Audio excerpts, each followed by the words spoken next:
प्रधानमंत्री नरेंद्र मोदी ने कहा कि परिवारवादी पार्टियां लोकतंत्र की दुश्मन है। तेलंगाना आंदोलन इसलिए नहीं चला था कि कोई एक परिवार तेलंगाना के विकास के सपनों को लगातार कुचलता रहे।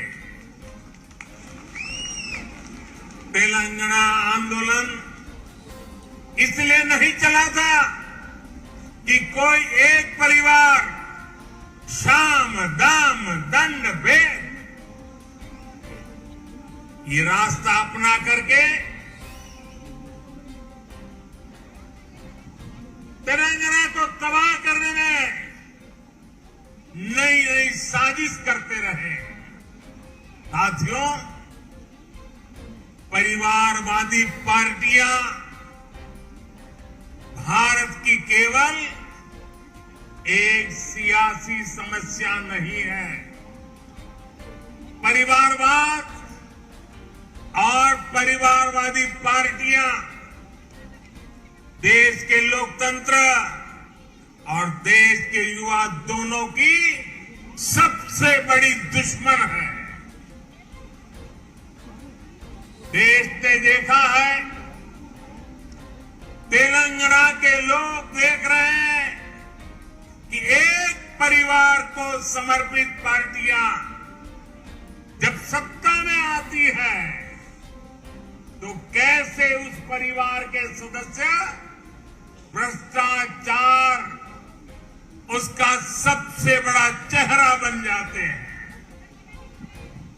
तेलंगाना के लोग देख रहे हैं कि परिवारवादी पार्टियां किस तरह सिर्फ अपना विकास करती हैं, अपने परिवार के सदस्यों की तिजोरियां भरती हैं। इस परिवारवादी पार्टियों को गरीब के दर्द की, गरीब की तकलीफ की न उनको कोई चिंता होती है, न कोई परवाह होती है। इनकी राजनीति सिर्फ इस बात पर केंद्रित होती है, एक परिवार लगातार किसी भी तरह सत्ता पर कब्जा करके लूट सके तो लूटता रहे। इसके लिए ये लोग समाज को बांटने की साजिश रखते हैं। जनता का विकास में उनकी कोई रुचि नहीं होती है। पिछड़ेपन, समाज पीछे रहे, उसी में उनका भला देखते हैं। साथियों, परिवारवाद की वजह से देश के युवाओं को, देश की प्रतिभाओं को राजनीति में आने का अवसर भी नहीं मिलता। परिवारवाद उनके हर सपनों को कुचलता है, उनके लिए हर दरवाजे बंद करता है। इसलिए आज 21वीं सदी के भारत के लिए परिवारवाद से मुक्ति, परिवारवादी पार्टियों से मुक्ति एक संकल्प भी है और एक नैतिक आंदोलन भी है। जहां जहां परिवारवादी पार्टियां हटी है, उनका अस्त हुआ है, वहां वहां विकास के रास्ते भी खुले हैं। अब इस अभियान को आगे बढ़ाने की जिम्मेदारी तेलंगाना के मेरे प्यारे भाई और बहनों की है, तेलंगाना की जनता की है। साथियों, एक और भाजपा की लड़ाई तेलंगाना के भविष्य के लिए है, तो दूसरी ओर ये लड़ाई तेलंगाना के सम्मान, स्वाभिमान और पहचान की भी है। यहां एयरपोर्ट से बाहर आते ही तेलंगाना की जो हवा में महसूस कर रहा हूं, ये जो मैं दृश्य देख रहा हूं, ये तपती धूप में आप लोगों का उत्साह उमंग देखता हूं। मैं इसके आधार पे कह सकता हूं कि हमारा संघर्ष रंग ला रहा है।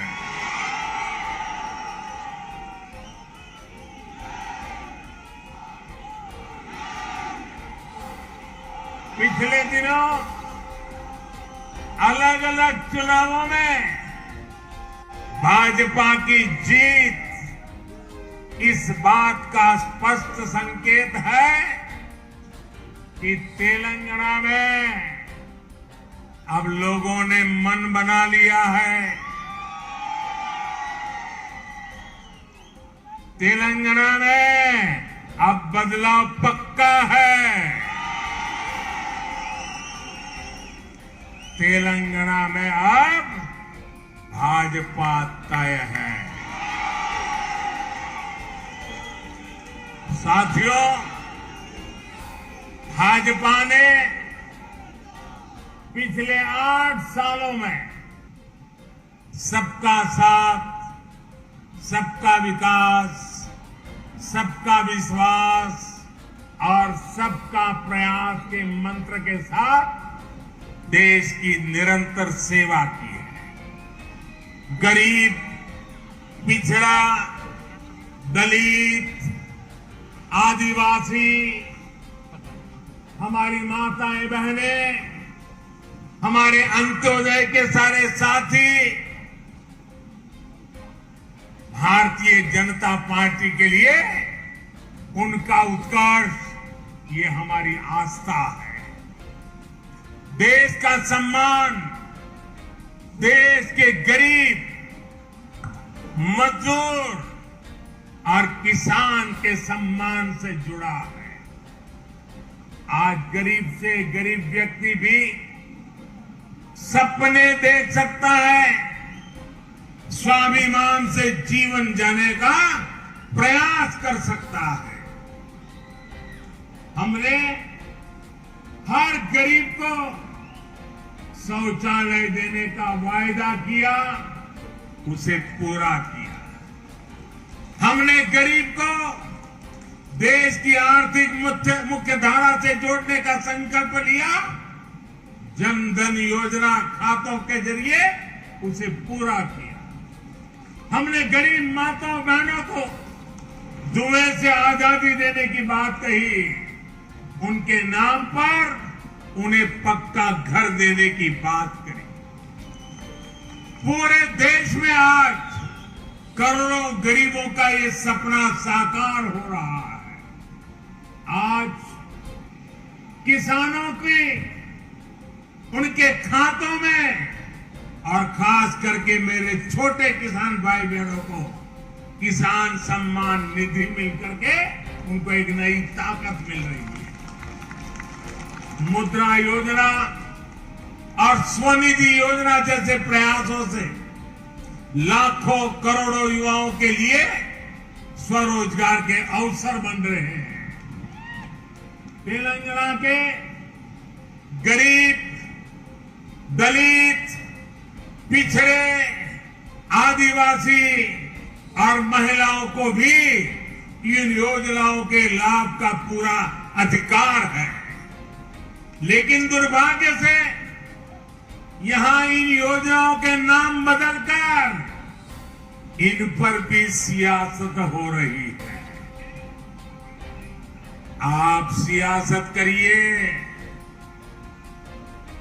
जनता के दिलों से न नाम हमारा हटा सकते हैं, न हमारा नाम मिटा सकते हैं, क्योंकि हम गरीबों के लिए जीने वाले लोग हैं। जी जान से गरीबों का कल्याण के लिए समर्पित लोगों की हमारी परंपरा है।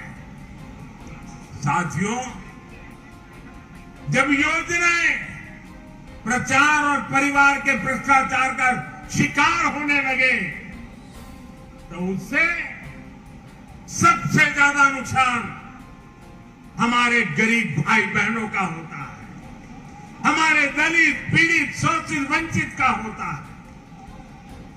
भाजपा के कार्यकर्ताओं का दायित्व है इस सच्चाई को तेलंगाना के हर एक नागरिक तक लेकर जाएं। भाई और बहनों, हम सब जानते हैं कि तेलंगाना का सामर्थ्य क्या है,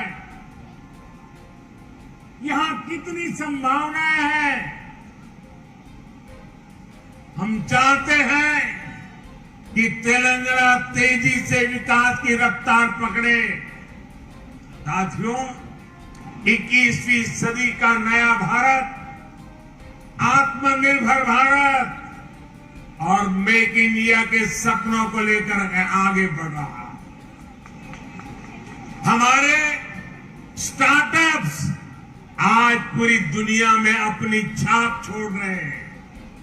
आज हम दुनिया के तीसरे सबसे बड़े स्टार्टअप इकोसिस्टम है। अभी कुछ दिन पहले ही भारत का 100वां यूनिकॉर्न हमारे सामने आया है। आज हम एक बार फिर से दुनिया की सबसे तेजी से आगे बढ़ रही अर्थव्यवस्थाओं में से एक है। हमारी इस ग्रोथ स्टोरी का सबसे बड़ी भूमिका टेक्नोलॉजी की है। टेक्नोलॉजी का नेतृत्व दे रहे हैं हमारे युवा नौजवान साथी। और बात जब टेक्नोलॉजी की हो और तेलंगाना के युवाओं की क्षमताओं के बिना ये बात कभी पूरी नहीं हो सकती। इस क्षमता के पूरे इस्तेमाल के लिए तेलंगाना को एक प्रोग्रेसिव और ईमानदार सरकार की जरूरत है। ये सरकार केवल भाजपा ही दे सकती है। साथियों, आधुनिक ज्ञान विज्ञान के इस युग में मैं तेलंगाना के लोगों को एक और बात के लिए भी सतर्क करना चाहता। आज के इस युग में अभी भी 21वीं सदी में भी जो लोग अंधविश्वास के गुलाम बने हुए हैं, वो अपने अंधविश्वास में किसी का भी नुकसान कर सकते हैं। ये अंधविश्वासी लोग तेलंगाना के सामर्थ्य के साथ कभी न्याय नहीं कर सकते। साथियों, मुझे याद है जब मैं गुजरात में मुख्यमंत्री था तो वहां भी कुछ शहरों की पहचान बना दी गई थी कि उस शहर में कोई मुख्यमंत्री जा नहीं सकता है, अगर वहां जाएगा तो उसकी कुर्सी चली जाएगी। भाइयों बहनों, मैं डंके की चोट पर वहीं पर जाता था, बार बार जाता था।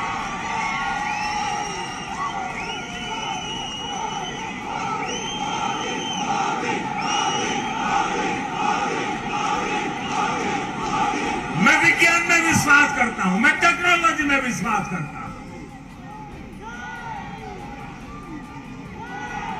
भाइयों बहनों, मैं तो आज तेलंगाना की इस धरती से उत्तर प्रदेश के हमारे मुख्यमंत्री श्रीमान योगी आदित्यनाथ जी को भी बधाई देता हूं।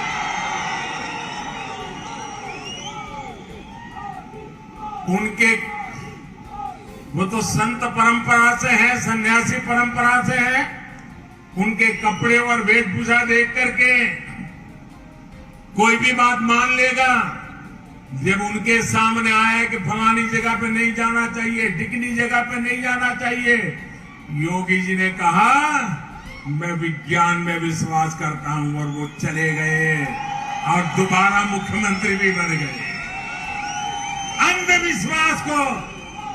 अंधविश्वास को इस प्रकार से तवज्जो देने वाले लोग तेलंगाना को, उसके भविष्य को कभी संवार नहीं सकते हैं। भाइयों बहनों, ऐसे अंधविश्वासी लोगों से हमारे तेलंगाना को हमें बचाना है।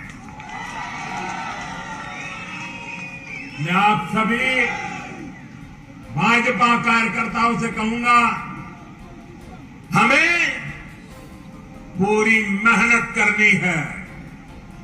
हमें तेलंगाना की जनता की सेवा में कोई कोर कसर नहीं छोड़नी है। मुझे पूरा विश्वास है कि भाजपा का हर एक कार्यकर्ता इसी उत्साह और समर्पण के साथ आगे भी काम करता रहेगा। तेलंगाना तेजी से विकास के रास्ते पर चलेगा, तुष्टीकरण की राजनीति से मुक्त होगा, परिवारवादी पार्टी के चंगुल से मुक्त होगा। और भाइयों बहनों, मैं 2013 वो समय भूल नहीं सकता। मैं तो गुजरात का कार्यकर्ता था, पूरा देश न मुझे जानता था, लेकिन हैदराबाद ने एक ऐसा इतिहास रचा था जिसने पूरे हिंदुस्तान की सोच में परिवर्तन लाया। मैं आपको याद दिलाना चाहता हूं, हिंदुस्तान के सार्वजनिक जीवन में वो पहली घटना थी, और हैदराबाद तेलंगाना के लोगों ने करके दिखाया था। जब मैं हैदराबाद आया तो मेरा भाषण सुनने के लिए टिकट रखी गई थी, पैसे देकर के आइए सुनने के लिए, और मैं देख रहा था तेलंगाना के लोगों ने टिकट खर्च करके इतनी प्रेम वर्षा की थी, इतनी प्रेम वर्षा की थी, और उसे वही एक टर्निंग पॉइंट था कि आज मुझे देश की सेवा करने का मौका मिला है। यही हैदराबाद, यही तेलंगाना, हम नया इतिहास बना करके तेलंगाना में झंडा गाड़ने वाला।